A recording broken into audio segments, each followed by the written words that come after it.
Hello. So for your project this week, you're going to be creating at least 20 different shapes, and they should be open and closed shapes. Next week, you're going to cut out these shapes to make a composition. So take your time making interesting shapes. And I'm using my sketch from last week to start, and I'm looking at the shapes that are interesting to me. Like I like this shape and I like this interesting shape. So I'm gonna take those and maybe refine them a little bit, and I'm gonna leave myself enough space on the paper. You can use as much paper as you want to cut out, because you're gonna cut these out. So don't make them too small. So there's one shape that I'm taking from this, and then I like that there's like a circle inside this one, so I'm going to try to recreate that. Maybe make it more like that, almost like they could be puzzle pieces. I'll do some open spiral shapes on this one. And the big thing is you want to make sure you have some interesting shapes and room to cut out these closed shapes, because this is your shape library. You're going to be using these to create compositions coming up in the next couple weeks. So you want to make shapes that are interesting to you and that you will want to work with. I'm going to go with that Picasso one I was inspired by, but maybe the steps like from the kente cloth and the Navajo blanket, I'm going to try to add a little bit in there because I really liked the way that looked, and I'm going to try that again over here. So I'm making like steps, and then I'm making a shape, maybe combining that with the Matisse-like shape to create something new. So, I took these steps from the Navajo and kente cloth that I had seen, and then I just added some curvy lines to it.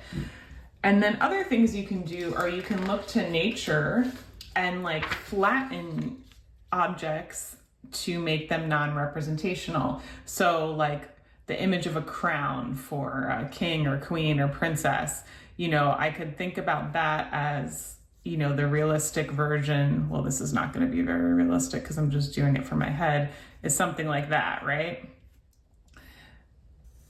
And then I could just create something sort of new and maybe add different wavy lines on the bottom instead of a straight line. The idea of a flower having like petals to it, you can just distort it a little bit to make it something non-representational, or some flower leaves look like that, or petals, and how can you make that maybe a little more non-representational or into some kind of design. Now that looks like the letter M, right? Our eyes are always going to trick us, but if you're working with pencil, then maybe you need to add on a couple blobs over here, and you can take an eraser and erase out the parts that make it maybe look like a letter, because our eyes are always going to see that, right? I'm drawing with a really dark pencil, so it's hard to erase. You can even do things like making a letter and then changing it. And don't forget to make open shapes too, which are really, lines. And they're kind of fun to draw. And these can become like those filigree kind of things that you see. They can really add a lot of interest and connect different shapes. So you're creating at least 20 different shapes to use for your shape library. You're giving yourself space to be able to cut them out and making them big enough that you're able to cut out the closed ones. So some of the open shapes could even be smaller. And you can use as many pieces of paper as you want. Don't use the back because you're gonna end up cutting some out. You could think about combining different shapes.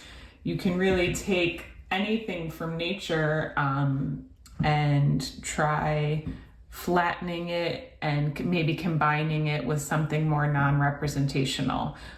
So This might seem really simple, and it is really simple, but I want you to take your time and think about what your inspirations are, looking at the artists we looked at, or finding your own artists that you're inspired by, or designers, finding objects maybe that you're inspired by, and making, you know, a design out of them, flattening them to make something new and interesting. All right, as always, just let me know if you have any questions or need help.